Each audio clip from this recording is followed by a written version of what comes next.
It's been said that wherever you go, there you are.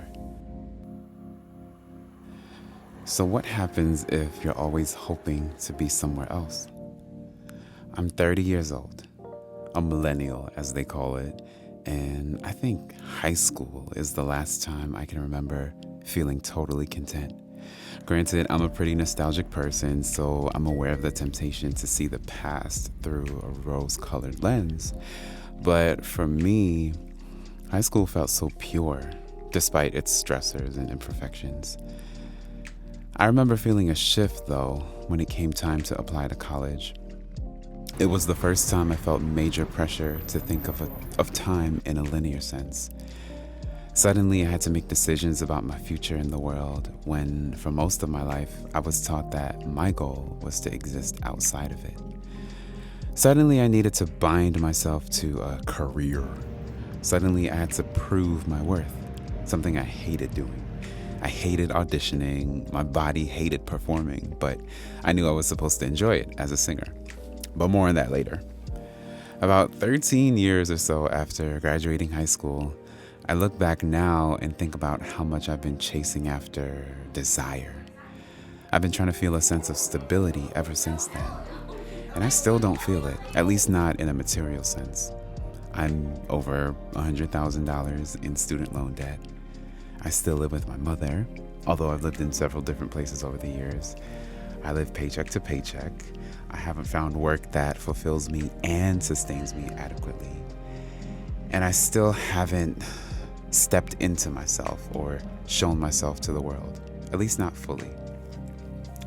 And this week, right now, as I'm writing this, I realize that I've been waiting to get all of my ducks in a row in order to start living. I have spent years really breathing into the present moment and identifying with here and now, because that's all there is. But I still find myself working to put these things into practice, to embody them. I always thought I needed an ayahuasca ceremony in Peru or a meditation retreat to initiate the process, but I think I'm learning that true manifestation happens from the inside out. You manifest by becoming what you desire. And so I'm embodying love. I'm finding the feeling place of abundance by witnessing what's abundant in my life now. I want to take my time. So I'm taking my time.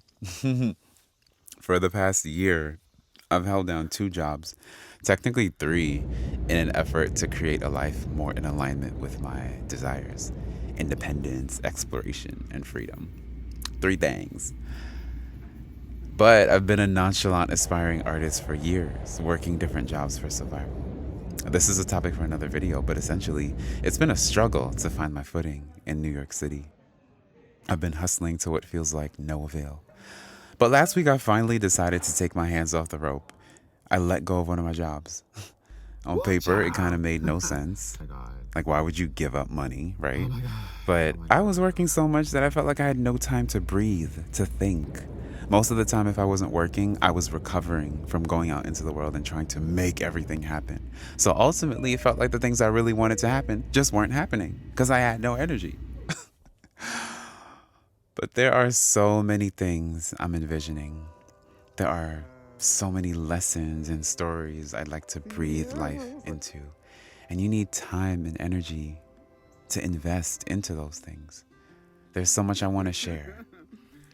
It's a gift to be here now where I am in life at this age, finding freedom after years of brainwashing and numbing and programming.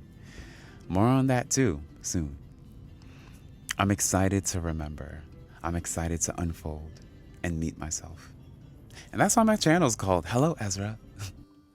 It's like, hey, hi, hello, yo, what's up?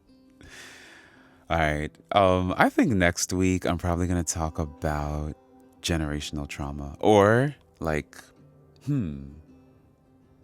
don't know, struggling as an artist or struggling financially. Struggle. Maybe I should rename the channel the Struggle Channel. Anyway, until next week, y'all, be well, be safe, be healthy, be happy. Bye-bye.